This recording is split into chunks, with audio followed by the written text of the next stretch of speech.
untuk mengevaluasi tindak lanjut hasil audit internal.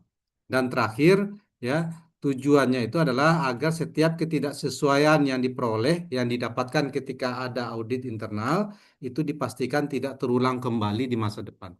Karena nanti memang akan ada dua ini yang dilakukan untuk kita bisa mengevaluasi, ada yang namanya memverifikasi dan kemudian kita juga melakukan eh, tindakannya ya, ada tindakan korektif, ada tindakan yang namanya preventif. Ya, seorang penyelia itu mungkin di unit-unit kompetensi yang sebelumnya juga pernah disampaikan oleh pemateri yang lain bahwasanya kita intinya ini juga mengingatkan ini. Kenapa? Karena sebenarnya kalau kita baca SKKNI itu kan dia ya karena ini namanya pelatihan yang sifatnya teknis, jadi seorang narasumber itu memang harus menyampaikan apa adanya di unit kompetensi itu. Maka di unit kompetensi ini juga membicarakan ada tiga dimensi kompetensi seorang penyelia halal. Jadi diingatkan lagi, seorang penyelia halal itu harus memiliki yang namanya pengetahuan atau kognitif, yaitu paham tentang kehalalan produk, paham persyaratan SPJPH, kemudian yang memahami proses bisnis operasional pelaku usaha. Kemudian secara psikomotorik, keterampilannya dia tahu teknik audit, bisa mengidentifikasi adanya yang tidak sesuai nanti ya. Kemudian ada metodologi dalam melakukan root cause analysis ya, mencari akar masalah, kemudian juga melakukan pengujian efektivitas terhadap perbaikan ya. Dan terakhir ada yang namanya afektif, bahwasanya kompetensi seorang penyelia halal itu harus bisa bersikap teliti, maaf, teliti ya, independen, tegas, objektif, kemudian juga berbasis bukti, evidence based dan komunikatif serta persuasif. Ya, ini dalam rangka agar sistem jaminan produk halal di organisasi itu di pelaku usaha itu bisa berjalan secara maksimal. Karena dia nanti melibatkan banyak orang, banyak bagian, sehingga seorang peneliti kan, seorang penyelia kan tadi saya katakan sosok vital nih, sosok yang sentral. Jadi baratnya tuh dia nanti yang jadi bridging, menjembatani ya. Kalau ada temuan di bagian tertentu, nanti bagaimana bagian yang lain juga paham, maka dialah yang harus mengkomunikasikan. Ya, dia juga harus bersifat independen. Ya, jangan sampai nanti karena ini satu bagian adalah temannya yang kerja, dia kemudian tutup-tutupi, ya, kemudian tidak menyampaikan temuan itu kepada pihak top manajemen ya, di kajian ulang manajemen, sehingga tujuannya kan untuk melindungi temannya yang tadi one prestasi. Nah, itu juga tidak dilakukan karena dia memang harus tegas, objektif, independen juga. Baik, ini mungkin kita skip saja. Nanti bahannya bisa diminta ke panitia. Tadi ke Bu Kiki saya sudah share. Mungkin nanti lebih banyak kita diskusi ya, karena mungkin sudah 3 hari ini hari ketiga ya Pak Arif ya. Sudah hari ketiga, sudah banyak yang Bapak Ibu dapatkan. Jadi mungkin nanti kita bisa sampaikan ada kasus sehingga nanti kita bisa diskusi. Oke, untuk postur mental dan sikap kerja ini ya bisa dibaca aja. Baik, nah ini yang saya katakan tadi, ini ada keputusan Menteri Tenaga Kerja nomor 21 2022 tentang standar kompetensi untuk jabatan kerja penyelia halal. Nah, ini khusus untuk unit kompetensi yang keenam ini itu ada dua. Nanti kalau ditanya saat kita mengambil Serkom ya, sertifikat kompetensi itu biasanya yang akan ditanyakan itu ya tentang dua elemen kompetensi ini. Bisakah seorang penyelia itu melakukan evaluasi? Kemudian yang kedua, mendokumentasikan hasil tindak lanjut dari audit itu. Ya, nanti setiap kompetensi ini, elemen ini memiliki KUK namanya, ya, ada 3 KUK untuk yang elemen pertama, kemudian ada 2 KUK untuk elemen yang kedua. Tapi biasanya yang difokuskan itu adalah yang dibolkan. Jadi kalau nanti ini di-download, ya mungkin sudah disampaikan ya oleh narasumber yang lain, silakan di-download, nanti akan bisa bagian-bagian mana yang bisa difokuskan atau stressing dari eh, penyelia halal. Jadi ini nanti kita bahas. Jadi saya ingin sebenarnya menyampaikan ini aja, tapi nanti ada kasus sih yang saya tambahkan sehingga kita bisa sama-sama diskusi. Baik. Oke, jadi dalam menganalisa atau mengevaluasi tindak lanjut dari audit internal itu, seorang penyelia halal itu dia harus bisa dua. ya kan? Corrective action dan preventif yang tadi sudah saya singgung.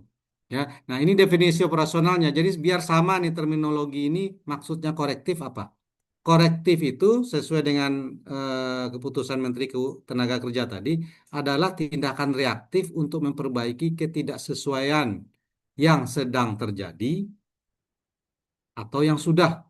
Jadi temuan itu kan bisa aja ketika penyelia halal sedang melakukan apa eh, pengecekan ya, sedang melakukan yang namanya audit, itu kan bisa yang ditemukan itu produk yang sudah selesai diproduksi dan sudah beredar di pasar. Itu yang maksudnya yang sudah terjadi atau baru ditemukan atau sedang proses. Ya, artinya batchnya batch barang itu produk yang diproduksi itu masih jalan di pabrik ya, belum sempat beredar atau baru beredar sebagian. Maka itu harus ditangani segera. Nah, itu yang namanya corrective action. Jadi kalau nanti ada pertanyaan apa definisinya, nah inilah definisinya ya. Kalau yang preventif itu kita melakukan tindakan di awal untuk menghilangkan akar penyebab. Jadi makanya di sini tadi ada kan RCA namanya root cause analysis. Kita ingin menghilangkan akar penyebab yang tidak sesuai itu. Jadi nanti kita lihat di kasus. Agar apa? Agar masalah itu tidak berulang. Jadi yang kita selesaikan itu bukan yang di gejalanya, bukan yang di simptom ya, bukan yang di permukaan, tapi betul-betul yang di akar, yang di sumbernya. Ya, nah, mungkin kira-kira sebagai contoh, mungkin kita coba stop share dulu, biar saya cuma pengen lihat ada nggak yang buka kamera. Oh ternyata nggak ada ya Pak Arif ya. Pada ini semua mungkin, tapi mudah-mudahan bisa menyimak ini. Oke, ini yang dari Thailand ya.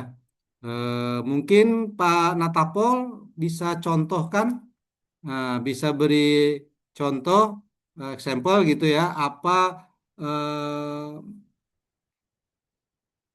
hal ya apa peristiwa yang misalnya dia merupakan satu kejadian yang kita harus lakukan tindakan korektif ya, dan apa yang kemudian kita harus carikan tindakan preventif. Kita belum masuk nih, kita belum masuk ke konteks halal, tapi boleh juga kalau sudah mau dicontohkan ke proses halal di pabrik. Kira-kira apa ya? Pertanyaan saya bisa dipahami ya, bisa ditangkap ya. Maksud saya itu apa? Macam what kind of problem that you want to find the solution gitu, Pak Natapol. Macam seperti apa contoh kasusnya? Atau mungkin yang ibu-ibu dari MBG mungkin apa contohnya? Atau saya mungkin lanjutkan aja dulu kali ya Pak Arif ya. Biar dapat semua dulu lah. Oke, saya pikir biar nggak ini terpotong-potong. Oke, saya lanjutkan aja dulu. Baik, jadi kalau preventif tujuannya itu bukan saat sekarang, tapi tujuannya akan datang. Jadi kita ingin menangani sumber penyakit, sumber penyebab itu yang nanti kalau dia terhandle atau dihilangkan penyebabnya, maka tidak ada lagi yang gejala serupa terjadi di masa yang akan datang. Oke. Udah ganti lagi Pak Arif? Sudah ya, ini tabel ya. Ini kira-kira perbedaannya nih. Perbedaan antara korektif dengan preventif. Jadi tadi udah disampaikan, nanti bisa dibaca lagi. Yang jelas kalau korektif itu kita harus cepat actionnya karena tujuannya itu ya kalau di sini ada istilahnya tuh menghentikan bleeding itu. Jadi biar nggak tambah parah gitu. Jadi kalau kita udah terlanjur produksi produk yang apa terindikasi misalnya bercampur bahannya dengan yang non halal, maka kita nggak nggak teruskan produksinya. Karena kalau kita teruskan produksinya, berarti kan semakin banyak kerugian penggunaan bahan mentah yang lain. Nah, itu ya. Jadi biar kemudian kita kembali ke SOP, SOP halalnya apa seperti apa. Nah, kalau yang preventif itu ini membangun resiliensi. Jadi kita biar punya daya tahan, punya sistem yang bisa memagari ya, menjaga agar kejadian itu tidak terjadi. Tidak terjadi lagi pencampuran misalnya. Nah, contohnya gini lah. Contoh tindakannya misalnya ini kalau ada bahan baku yang kadaluarsa yang terpakai ya, maka kita sudah langsung yang namanya eh, isolasi ya, karantina bahan baku yang kadaluarsa itu.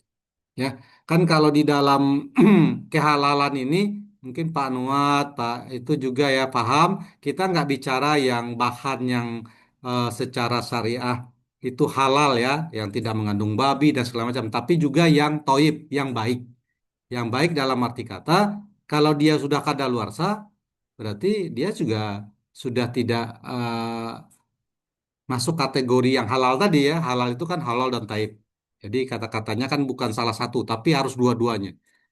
Jadi kalau tadi dia bahannya halal, tapi sudah kadaluarsa, berarti secara efek dia mungkin nanti bisa berdampak kurang baik atau jelek ke pengguna. Nah, kalau yang preventif contohnya ini. Oke, saya lanjutkan. Oke, nah sekarang kita masuk ke definisi operasional apa yang dimaksudkan dengan menguji tindakan. Ya, menguji tindakan itu ini di tadi kan bisa dilihat ya. Coba sebentar saya di sini kan ada ini. Ini kan ada di SKKNI-nya ada nih. Ya, misalnya di elemen kompetensi itu kita evaluasi tindak lanjut. Nah, di sini di KUK-nya kita ada tindakan perbaikan. Nah, kita mau memahami apa sih yang dimaksudkan dengan verifikasi dan validasi di sini. Ya, makanya saya mau menjelaskan secara maksud tahap verifikasi. Jadi verifikasi itu kita ingin memastikan apa yang sudah diambil sebagai tindakan perbaikan dan pencegahan itu sudah dilakukan. Kan ini kita kompetensinya adalah kita melakukan evaluasi ya hasil tindak lanjut. Jadi kita sudah lakukan audit di kompetensi 5. Hasil audit itu misalnya menyebutkan bagian pabrik harus begini, bagian pembelian, procurement harus begini, segala macam. Nah, kita sekarang mengevaluasi apakah yang kita temukan tadi, catatan yang kita berikan kepada bagian produksi, bagian pembelian itu dilakukan. Maka yang kita lakukan tindakannya adalah kita mau verifikasi dulu, dicek pelaksanaannya. Yang kita buat kemarin sudah dilakukan belum? Kita bilang misalnya bagian produksi tolong isolasi bahan baku. Sudah dilakukan belum? Nah, kalau dia sudah lakukan ya berarti sudah kita verifikasi ini dilakukan. Jadi itu aja kita lakukan. Jadi memang ini kompetensi seorang penyelia ini ya. Jadi penyelia jangan hanya bisa melakukan catatan temuan hasil audit, tapi tidak bisa mengevaluasi. Nah, mengevaluasinya itu dengan verifikasi. Nah, setelah kita verifikasi, oh ya, dia sudah lakukan isolasi atau dia sudah tidak pakai lagi bahan baku. Maka yang kita lakukan itu kita coba uji efektivitas ya. Kita validasi namanya. Validasi itu adalah apakah yang dikarantina tadi, yang diisolasi tadi, bahan baku tadi, kita lakukan pengujian. Artinya kita pastikan bahwa itu tidak apa ya, tidak sekedar di atas kertas, tapi kita cek lah. Intinya kalau validasi itu kan kita pastikan valid dia, kita uji dia, pasti dia bahan itu terisolasi, memang tidak terpakai, tidak ada yang bocor atau digunakan diam-diam dan segala macam. Intinya memastikan itu tidak terulang, ya. Baik, itu yang namanya apa yang dimaksudkan dengan verifikasi. Jadi verifikasi itu adalah tindakan kita memastikan yang kita berikan catatan saat audit itu dilakukan. Sedangkan validasi itu adalah kita ingin menguji kebenaran terhadap tindakan yang dilakukan. Bahwa itu tindakannya benar gitu. Ada yang mau ditanyakan? Kayaknya ada Pak Anwar, resen nih. Ada Pak Yang Anwar? yang gitu Pak case di Thailand tadi setelah tindakan koleksi dilakukan evaluasi tindak lanjut dilakukan untuk memastikan bahan baku sudah halal sampai selesai dan masalah tidak diterluang.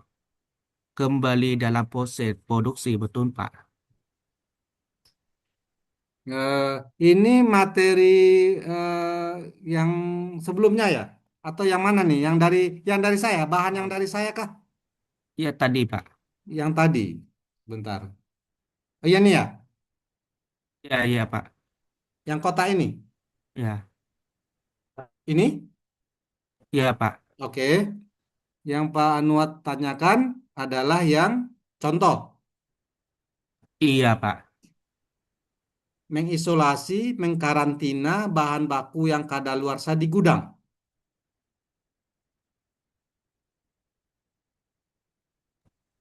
Sorry Pak Anwar, yang tadi yang ditanyakan apa? Tentang supply chain apa tadi ya? Saya kalau nggak salah dengar juga.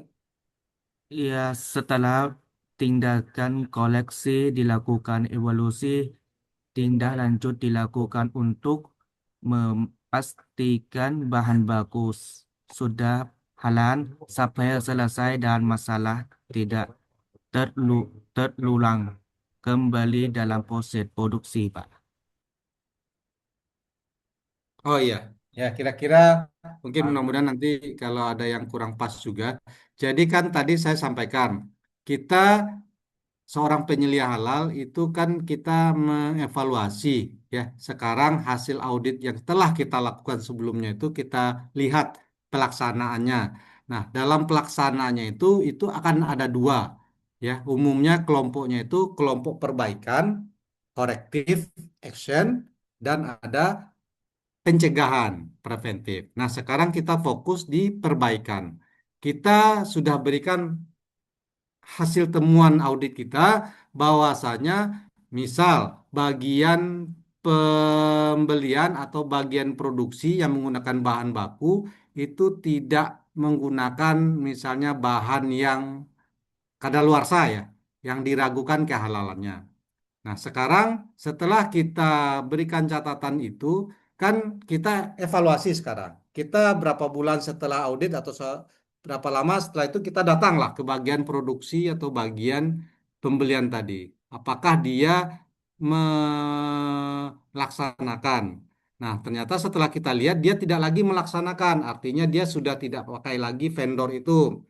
Dia sudah tidak beli lagi dari supplier yang meragukan itu.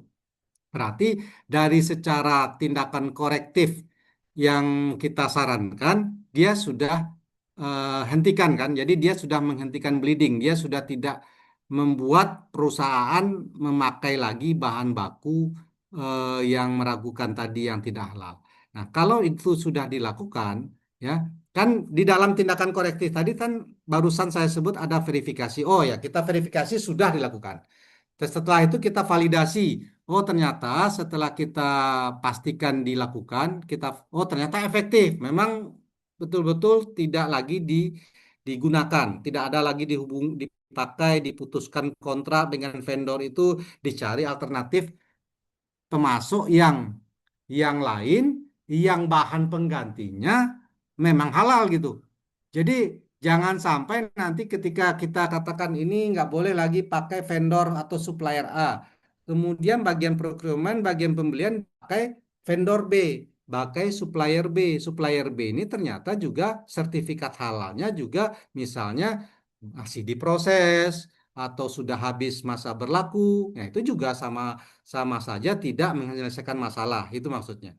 Ya, jadi kita nanti akan memastikan tindakan korektif itu memastikan tervalidasi dan efektif. Itu rangkaian korektif. Nah, karena kita tahu nanti di perusahaan ini ada kemungkinan bahwasannya bahan baku ini ya mungkin karena susah cari bahan bakunya akan mungkin terjadi lagi di masa akan datang, maka kita lakukan namanya tindakan pencegahan. Ya, tindakan pencegahan itu next ke depan itu nggak terjadi lagi. Jadi ada early warning sistemnya. Kita di sini umumnya memang berhubungan dengan sistem informasi ya. Di sini karena kita sistemnya digital, ada contohnya itu kita bagaimana sistem IT kita memberikan peringatan dini. Jadi ya ada semacam aplikasi yang nanti orang-orang karyawan kita itu harus memasukkan data. Diminta masukkan nomor sertifikat halal, itu harus dimasukkan. harus terisi. Jadi tidak bisa diisi sembarangan. Misalnya jumlah digit itu harus sesuai. Ya tidak bisa sembarang digit. Nanti kalau perlu sistem yang kita buat itu nanti terhubung nanti misalnya kalau di Indonesia itu nanti terhubung kepada yang namanya di eh, BPJPH, ada di LP Pemui ya yang muncul kode-kode sertifikat itu. Dia mengatakan oh ini tepung dari produsen atau supplier A. Supplier A ini kita masukkan datanya muncul nanti nomornya. Nah, kira-kira begitu ya. Seperti itu Pak Anwar sehingga tidak akan terulang lagi dia di masa yang akan datang. Ya, terima Ya, kasih Pak sama-sama. Ngati. Oke. Ya, Jadi ini penguat aja ini. Jadi verifikasi itu tadi tujuannya. Nah, metodenya. Nah, kalau untuk verifikasi kita gunakan bisa inspeksi dokumen dulu. Pokoknya kita datang nih ke bagian pembelian. Sudah diganti supplier. Oh, sudah. Terus mana? Saya bisa lihat nggak bukti pemesanan barangnya tidak lagi ke vendor sebelumnya. Oh iya ini dokumennya, ini dari vendor B. Oh ini fotonya kalau ada. Kemudian ini berita acara penerimaan barang segala macam. Intinya kita pastikan bahwasanya yang kita buatkan dalam audit internal itu sudah dilakukan dan ada tindak apa ya semacam kepatuhan prosedural yang dilakukan terhadap instruksi perbaikan yang kita sarankan.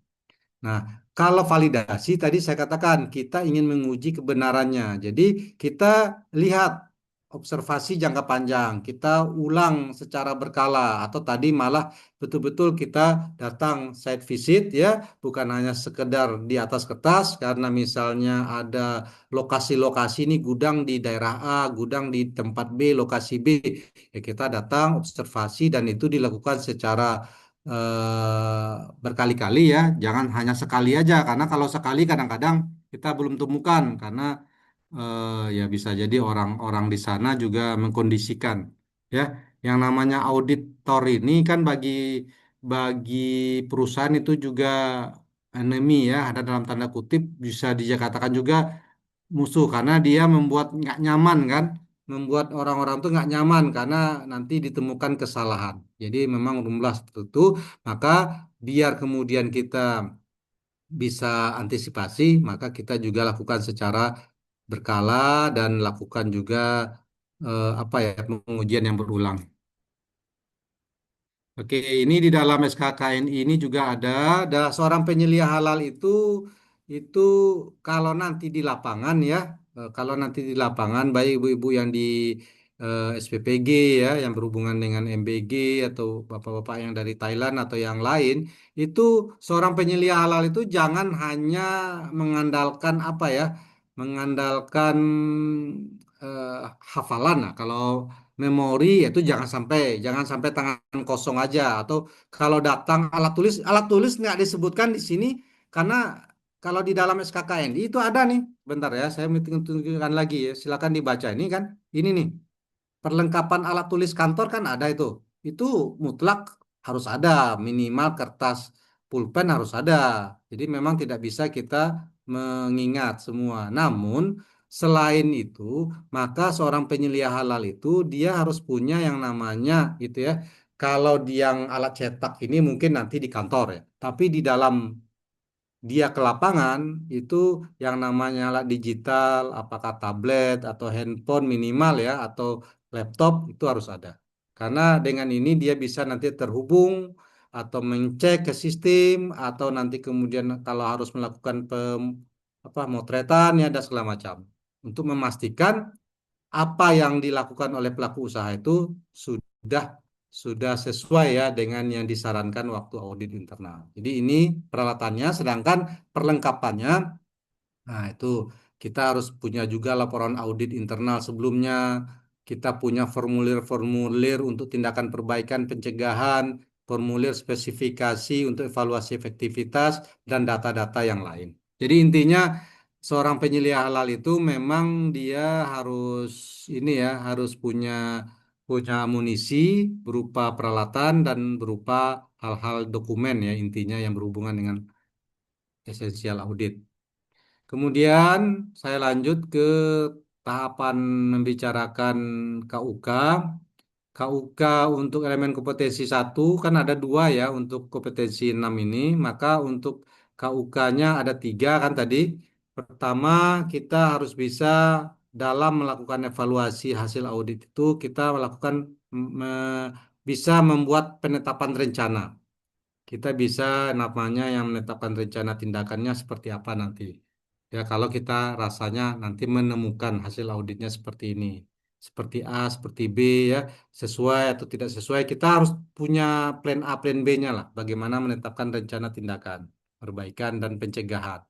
Kemudian kita juga bisa membuat eksekusi verifikasi. Jadi maksudnya menskrutinisi itu sebentar ya, saya stop share dulu. Ada catatan ini bahasanya memang agak ini, tapi ini yang keluar ya. Bahasanya skrutinisasi itu artinya secara cermat memeriksa ya, secara cermat memeriksa dan melakukan pengawasan secara detail ya.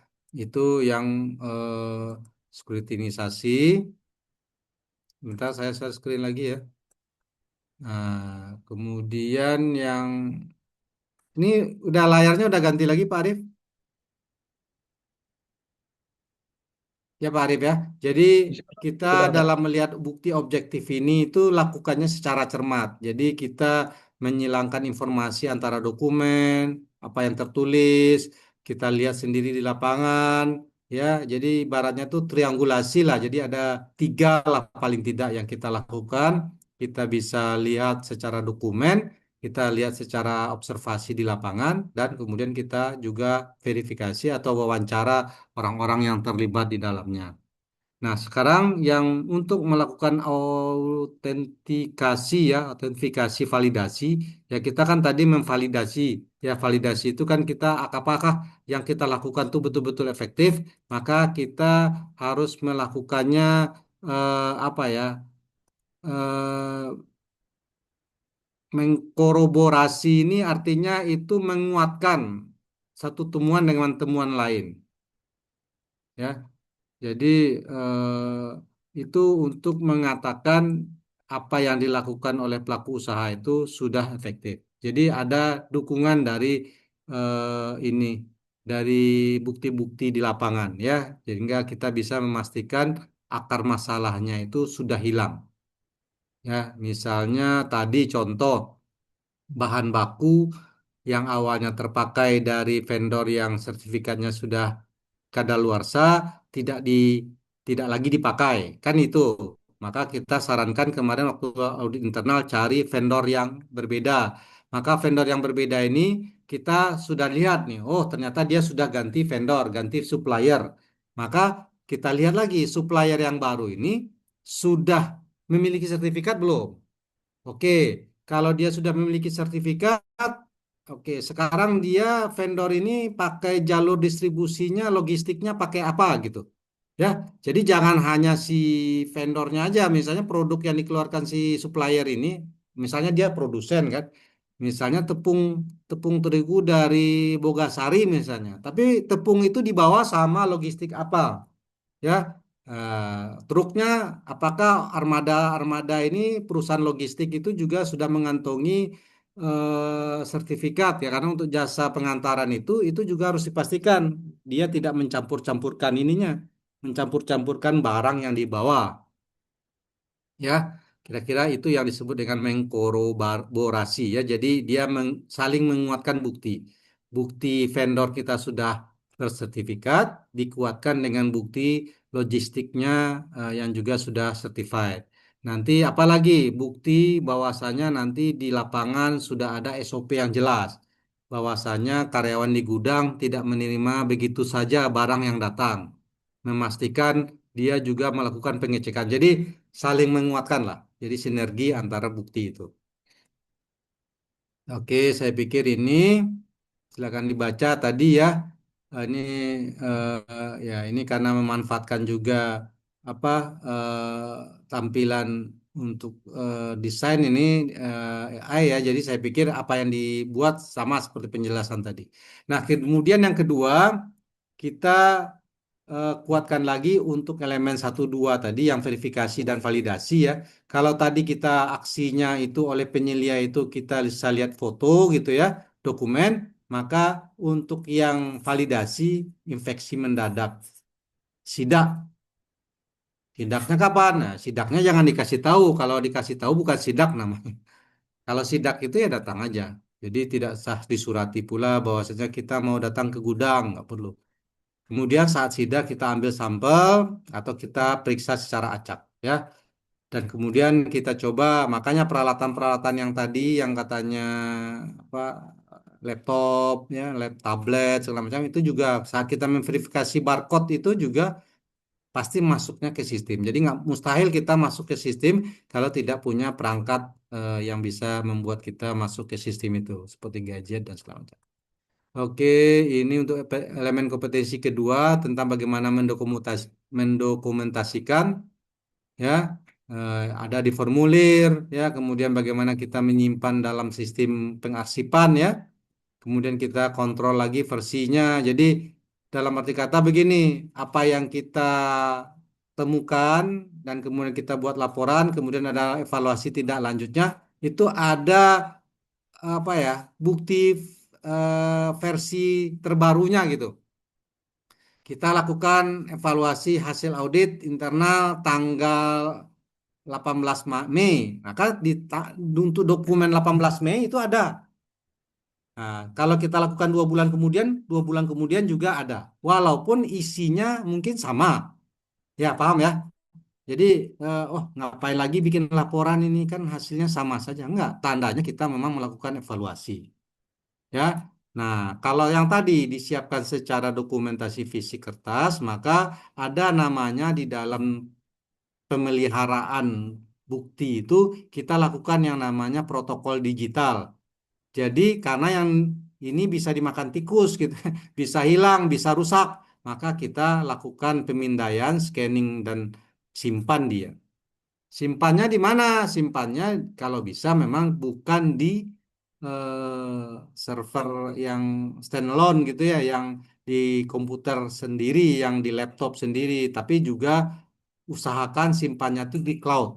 Jadi kalau di cloud itu lebih gampang diakses terutama dan hilangnya tentu nggak ada lagi alasan laptop rusak, kena virus, nah, ya karena dia sudah sedemikian disiapkan gitu. Dan kemudian dalam rangka memelihara itu kita dalam melakukan ya sesuai dengan siklus sertifikat halal biasanya ya 4 tahun atau 5 tahun itu kemudian kita lakukan yang namanya apa ya, ya mulai dianggap sebagai istilahnya tuh kalau udah terlalu penuh juga bisa kita kita ini kan ya kita anggap musnahkan lah gitu agar muncul yang baru. Karena kalau terlalu lama juga nyimpan-nyimpan dokumen ini atau hasil digital ini itu kan juga akan memenuhi ruang penyimpan kita. Jadi harus ada ininya. Karena kan kita udah mulai baru lagi. Ketika mulai baru lagi sertifikat halal kan mungkin nanti tambah bahan, ganti supplier segala macam. Tentu dokumen lama sudah bisa dianggap nggak relevan lagi ya, udah nggak update lagi.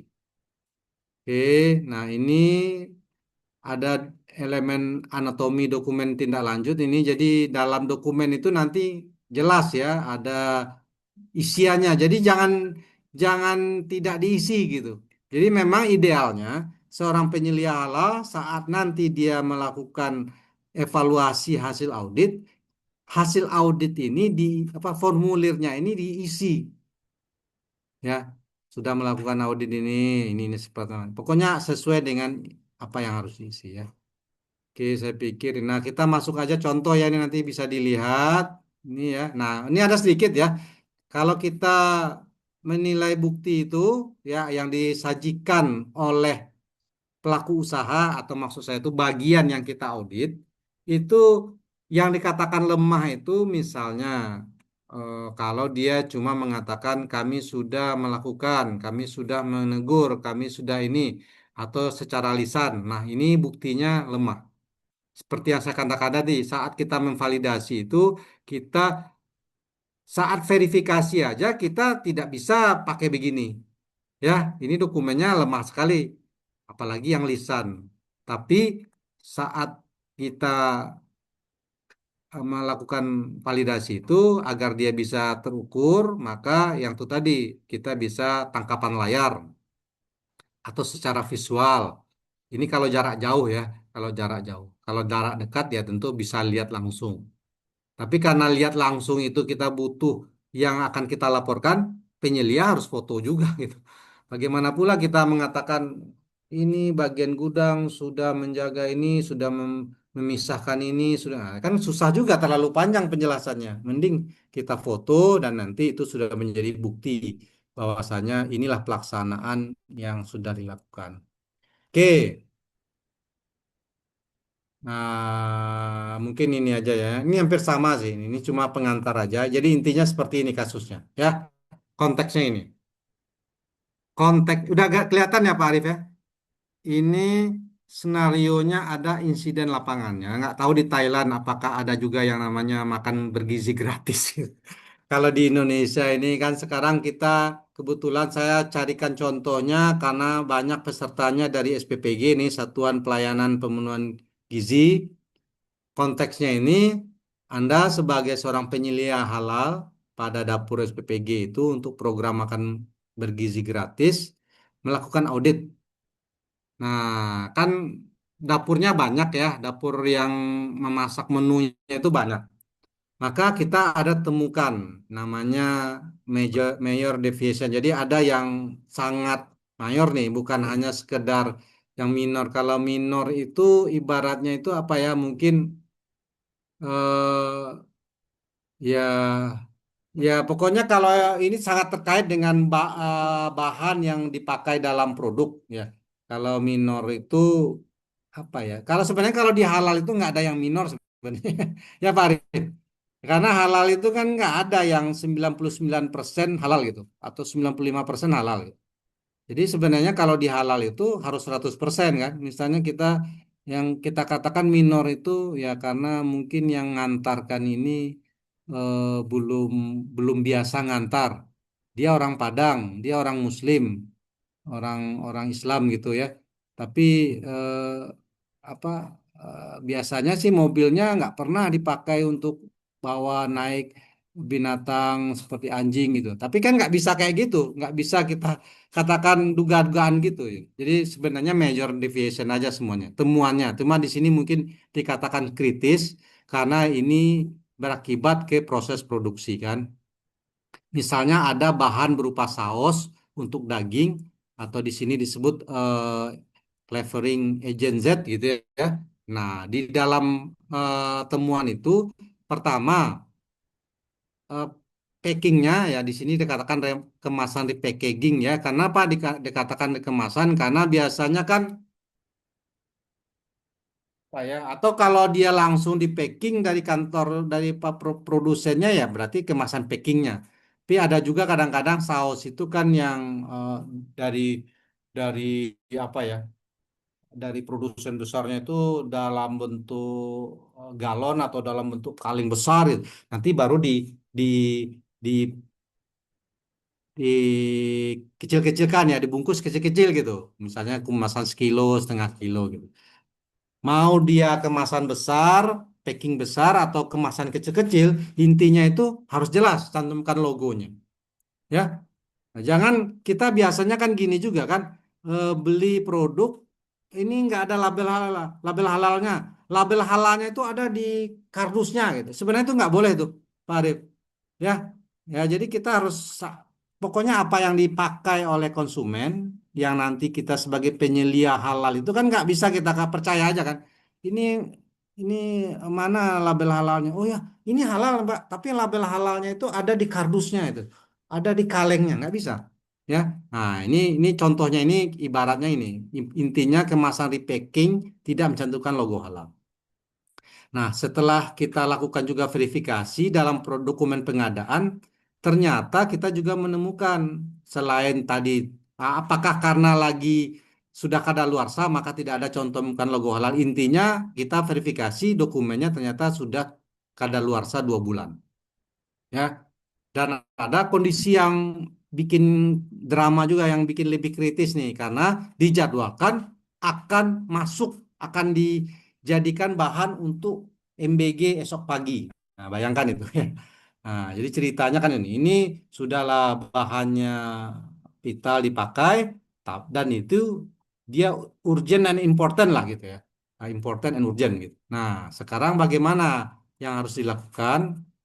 Maka eh, tentu saat kita temukan apa persoalan itu, temuan kan kita bikin nih audit begini begini begini ya ceritanya tadi kan, maka kita langsung melakukan ini ya, langsung tindakannya ya, melakukan root cause analysis, mengurai akar masalahnya.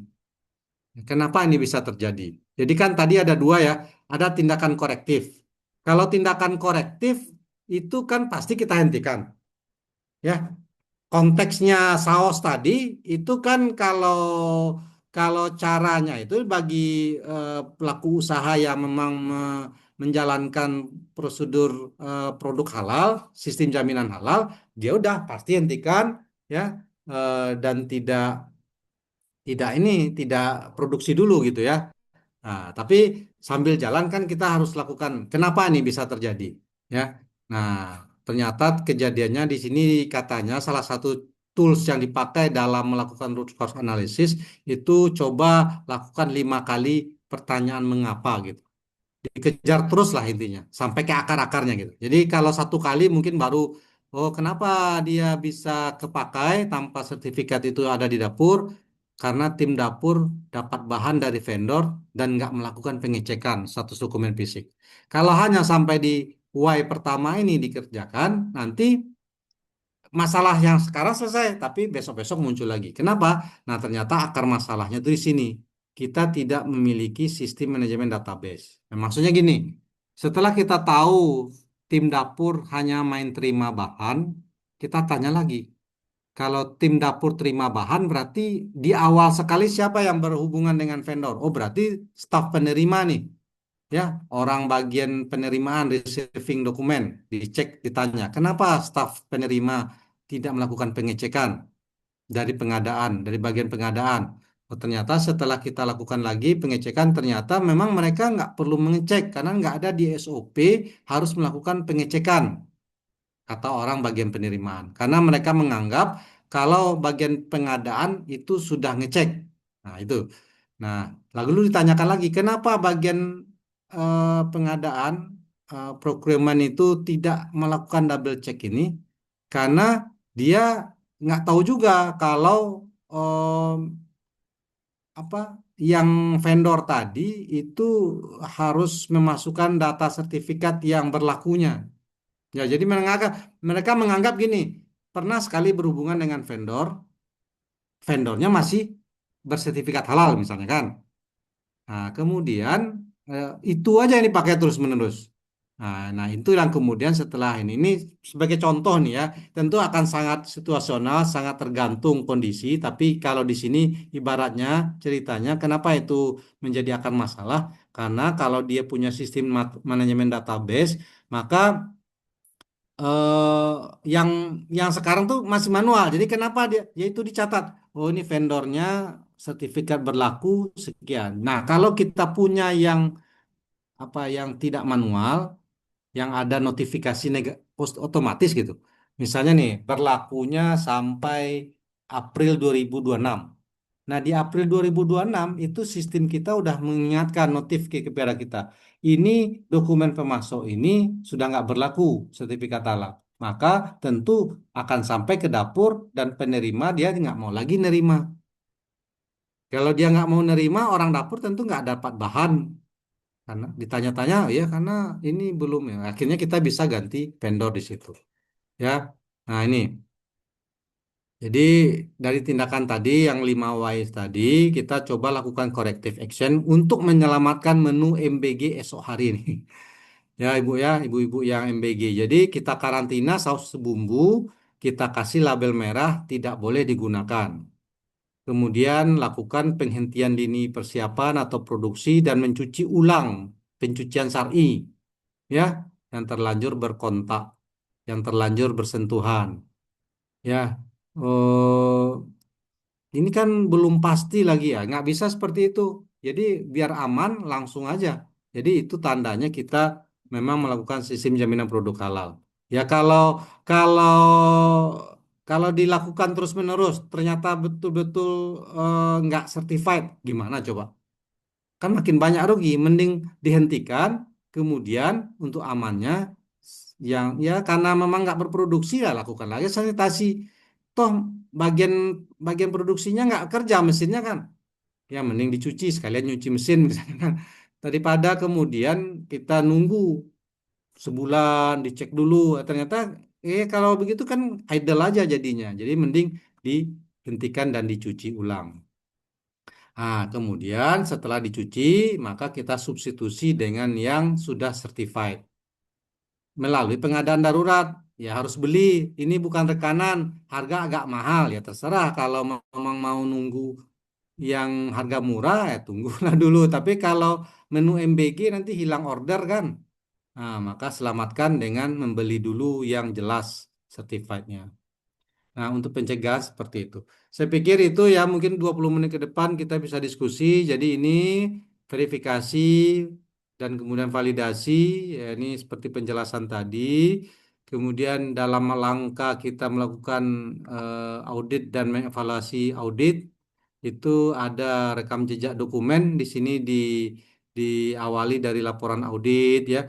Kemudian bagaimana kita melihat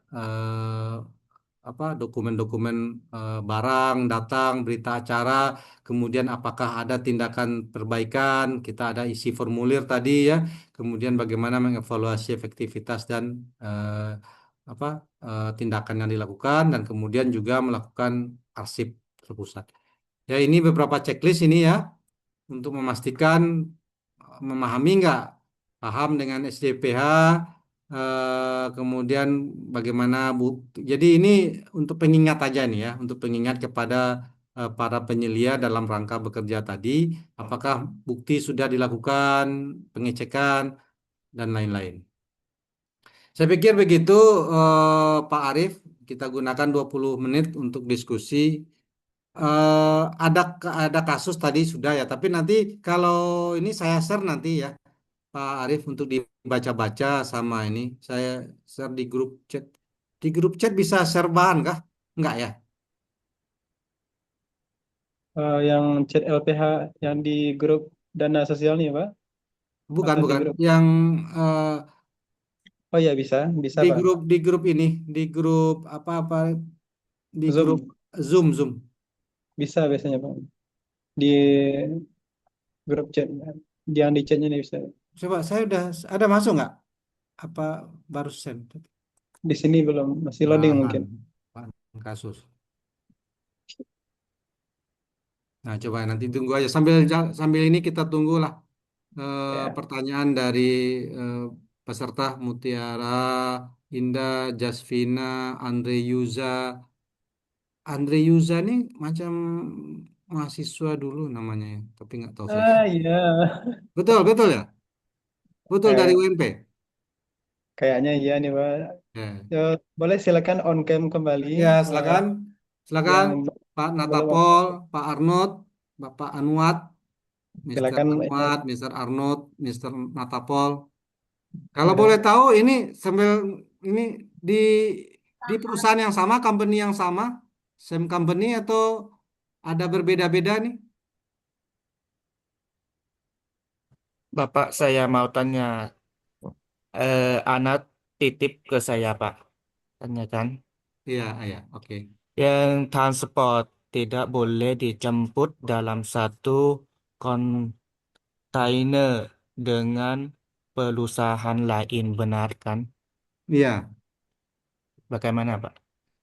ya. Tadi kan kalau di dalam logistik ya, yang supply chain yang halal itu memang bukan hanya dari sisi produsen, ya, bukan hanya dari sisi produsen kita memastikan produk barang yang kita pakai itu adalah produk halal, tapi kita juga memastikan bahwasanya sampainya ke kita itu juga diantar ya oleh perusahaan tracking atau perusahaan logistik atau lewat apalah dia kirim terserah yang juga sudah bersertifikat. Nah, kenapa? Karena ada kalanya itu malah di MBG sendiri ya, mungkin ibu bapak yang di MBG pernah ada kasus kan, ada mobil MBG itu dipakainya itu ketika nggak ada kegiatan proyek MBG dia pakai untuk berburu babi misalnya. Ketika berburu babi dipakailah pick up itu untuk mengangkat atau orang-orang yang di dalamnya juga bersamaan dengan anjing gitu ya. Jadi begitu Pak Anwar, bahwasanya di dalam eh, supply chain yang dalam halal supply chain itu kita memang mesti memastikan semua dari hulu sampai hilir, dari istilahnya tuh dari from farm to fork gitu ya, dari kebun, dari lahan sampai ke meja makan, sampai ke dia siap dihidangkan. Jadi memang kalau di ya beda-beda lah ya. Mungkin di Thailand bisa jadi jauh lebih baik karena misalnya dia sudah punya sistem. Tapi kalau di Indonesia memang yang diinginkan, direncanakan ya seperti itu. Ya, makanya yang disertifikasi bukan hanya produsen, bukan hanya retailnya, bukan hanya apa ya bukan hanya yang apa penyedia produk-produk raw materialnya, tapi juga si pengolahnya yang bikin produknya, termasuk juga nanti semua bahan yang dipakai kan, all in, ya, termasuk packaging bahan ya berbahan dari misalnya plastik. Ya plastik itu juga mesti dipastikan plastiknya bukan yang berbahan yang dapat turunan dari babi, pig ya, tapi memang semua. Ya, jadi memang harus semua seperti itu, Pak Anwar, termasuk untuk logistik karena critical poinnya, titik kritis biasanya salah satunya itu di logistik, di pengantaran. Sudah dia halal, tapi kita nggak tahu, misalnya 2 hari di perjalanan dari Pulau Jawa misalnya sampai ke di Padang, misalnya agak berapa kilometer gitu ya, ratusan kilometer itu, di dalamnya tuh kita nggak tahu. Kalau logistiknya ini perusahaan ini sopir-sopirnya, drivernya ini tidak dapat edukasi yang baik, di jalan dia bisa aja kan naikin eh, orang-orang yang nggak tahu dia bawa barang apa gitu. Ya mungkin karena kosong, karena sepi, kebetulan ini muat ini bawalah dapat uang dia naikkan juga free apa dapat dia apa ya Kos. keuntungan sopirnya. Padahal moral hazardnya kan, moral hazard sopirnya, human errornya di situ. Jadi memang mesti dipastikan sehingga eh, yakin kita. Nah, yakin kalau udah yakin baru. Tapi kalau nggak yakin, mending tinggalkan. Nggak yakin dengan produsen yang logistiknya ini, produsennya kita yakin halal, tapi karena dia pakai logistiknya dari perusahaan pengantaran trackingnya yang kita ragu karena dia pernah kasus, karena pernah apa gitu ya, atau yang memang tidak bersertifikat, ya kita switch saja, kita pindah ke yang yakin gitu. Atau kita belinya langsung sendiri, tidak pakai perantara pengantaran, bisa jadi. Nggak masuk ya Pak Arif ya, bahannya. Belum, Pak. Ya kalau gitu bisa saya kirim aja ke WA Mbak Kiki lagi, ke Bu Kiki lagi. Nanti kan ada ini, ada ada grup peserta ya. Nanti bisa dicoba ini kan. Nanti Jadi diminta banyak, untuk Pak. latihan. Nanti kalau udah selesai mereka bisa kirim. Nanti bahannya kita diskusi bersama atau kita kirimkan juga nanti semacam solusinya gitu. Baik, Oke. terima kasih. Mr. Anwar, thank you. Ada lagi Ya, dari orang kita ini yang semangat dari Thailand ini. jauh-jauh dari Ya, Pak, Thailand ya. Pak Ya, ada ya, sedikit Pak. ya silakan. Yang Boleh. apakah Indonesia memiliki layanan transportasi bersertifikat apa Pak? Oh, ada. Jadi BPJPH atau apa ya, Badan Penyelenggara Jaminan Produk Halal di kita itu juga sudah memberikan apa mensyaratkan dan mengeluarkan sertifikat. Sebenarnya udah mulai dari dulu waktu di Kemenak sudah ada juga dikeluarkan sertifikat untuk istilahnya itu perusahaan kurir ya, logistik dan segala macam. Jadi nanti bisa di browsing, bisa dicari Pak Anwar. Ada terakhir saya lihat itu udah agak lama, memang itu hampir ratusan.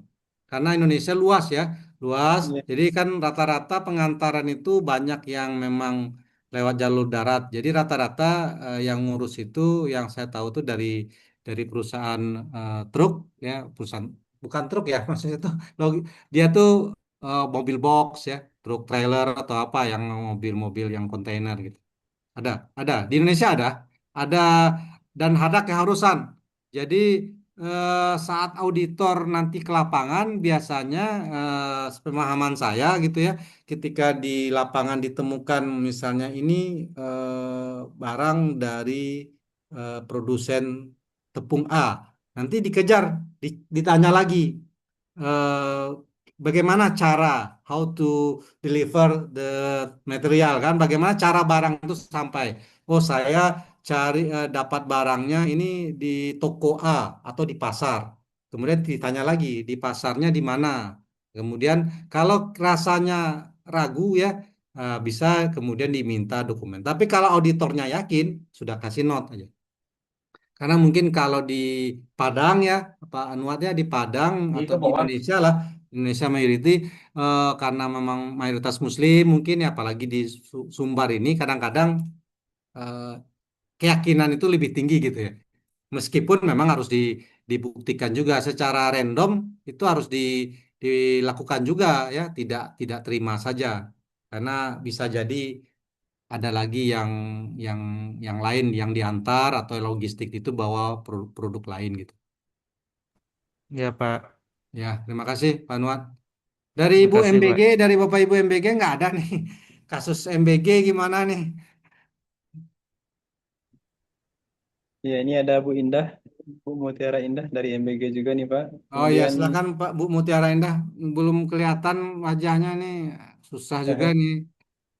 Bu Jasvina atau Bu Pak Jasmine, Natapol, Mister Natapol, atau Mister Arnold bisa titip ya ke Pak Anwat. Pak Anwat yang lebih ini mungkin menyampaikan. Kalau ada boleh boleh kita. Kalau di Thailand seperti apa Pak Anwar? Kayak kalau nggak ada pertanyaan nih kita cerita di Thailand. Saya pengen tahu juga itu. Seperti apa prosedur pengurusan sertifikat halal? How to register? How to register halal Ya, certification? yang pertama kalau entrepreneur mau mau mau ambil sertifikat halal, yang Ya, pertama proses yang pertama harus register di online dulu. oh online ya. Oh.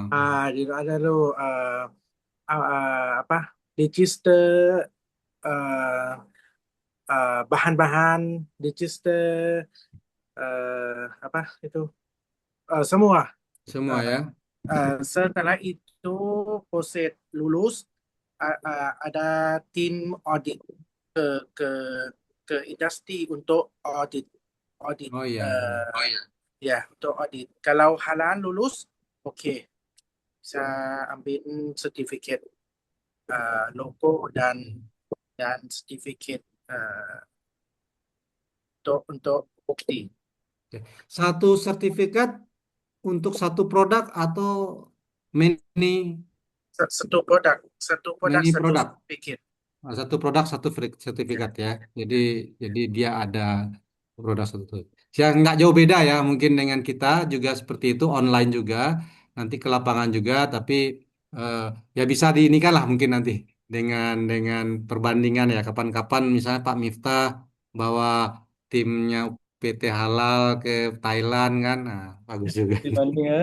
Tadi saya lihat Pak Miftah hadir soalnya Pak Arif. Ya, Bentar aja Pak Miftah ngecek aja ngecek. eh, beliau udah masuk di ruang Ya. sampai di kantor. Oh iya.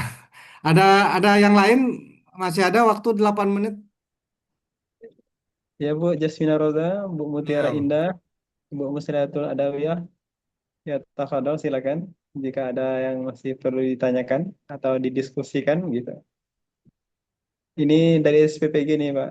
Oh iya ya boleh boleh. Pengen tahu juga saya kita kadang teori aja. Sesekali kita dapat gambaran kalau ada datang langsung ke SPPG bagus juga tuh dari UPT Halal UNP. Ini Insya Allah. serkom langsung atau pelatihan saja rata-rata semua? Alhamdulillah untuk ya ada 6 orang yang dari apa yang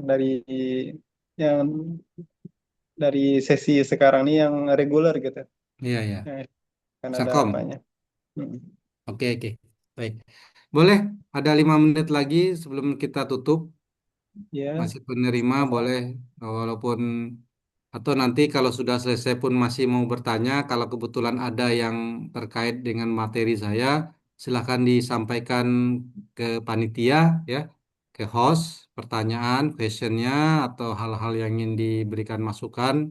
Terima kasih ini ya, saya pikir mungkin ibu-ibu ini sedang sibuk bertugas menyiapkan menyiapkan menyiapkan menu MBG siang hari.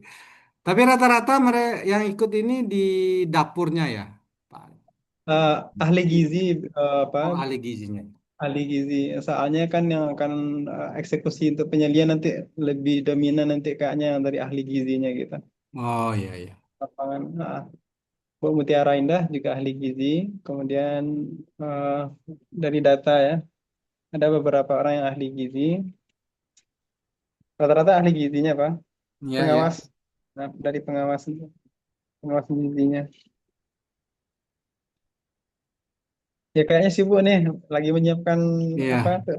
Nah, ini kayaknya Kalau di tidak ada berarti saya bisa closing ya, Pak Arif. ya boleh atau Ya ada baik. closing statement dulu Ya, dari baik-baik. Bapaknya. Terima kasih Pak Arif Rahman, terima kasih Bapak Ibu, Pak Anuat Romali, Pak Ya, Arman Pak. Romali, Bapak Natapol ya. Terima kasih atas sharingnya, atas diskusinya. Ya, semoga materi tadi bisa bermanfaat ya. Kalaupun nanti ada yang ingin ditanyakan, sekali lagi silakan, tafadhol, please ditanyakan saja ke panitia ya, disampaikan ke panitia. Nanti mungkin lewat panitia bisa di disampaikan ke saya. Ya, semoga ininya apa pekerjaannya Mr. Natapol, Anwar dan Arnold itu lancar ya, sukses ya, dan semua juga dari SPPG, ibu-ibu peserta. Dan terima kasih atas perhatiannya. Mohon maaf atas kekhilafan yang ada kalau dalam penyampaian tadi ya tidak maksimal. Saya tutup dengan membacakan hamdalah, alhamdulillahirobbilalamin. Assalamualaikum warahmatullahi wabarakatuh. Waalaikumsalam Insya warahmatullahi Allah, wabarakatuh. Pak, saya rob Bapak dulu. Oh iya, ya, terima kasih, terima kasih. Ya, Ya, Pak. makasih Pak. Silakan ke Thailand, Pak. Oh, insya Allah, nanti saya minta tanya panitia kalau ada alamat apa gitu ya, nomor telepon, main-main. Di mana Ya, Thailandnya di mana Pak Anwar? di Bangkok dekat Bandara Oh, Suvarnabhumi. oh di Kak. Bangkok. Sama semua. Ya, sama Ya, semua. Oh ya, siap, siap, siap. Oke, Bisa. Pak Arif, Ya, Pak. izin Pak Arif. Selanjutnya Ya. mungkin dengan panitia saya bisa live ya. Oke ya. Oke, Assalamualaikum warahmatullahi wabarakatuh.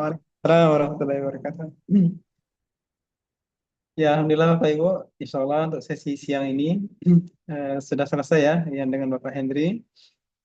Kemudian kita akan break dahulu, siap-siap untuk salat zuhur ataupun yang mau makan siang, silakan. Salah, kita akan lanjut lagi nanti di sesi berikutnya itu sosialisasi, simulasi teknis gitu ya, di aplikasi Si Halal dan pendaftaran sertifikat halal. Itu kita butuh perangkat, eh, silakan nanti disiapkan perangkat berupa laptop gitu ya, untuk memudahkan nanti proses sosialisasi simulasi teknis ini gitu dari eh, BPJPH pusat nanti insya Allah yang akan mengedukasi kita. Demikian saja, saya sebagai moderator, kita apa dulu, rehat dulu. Assalamualaikum warahmatullahi wabarakatuh. Waalaikumsalam warahmatullahi wabarakatuh.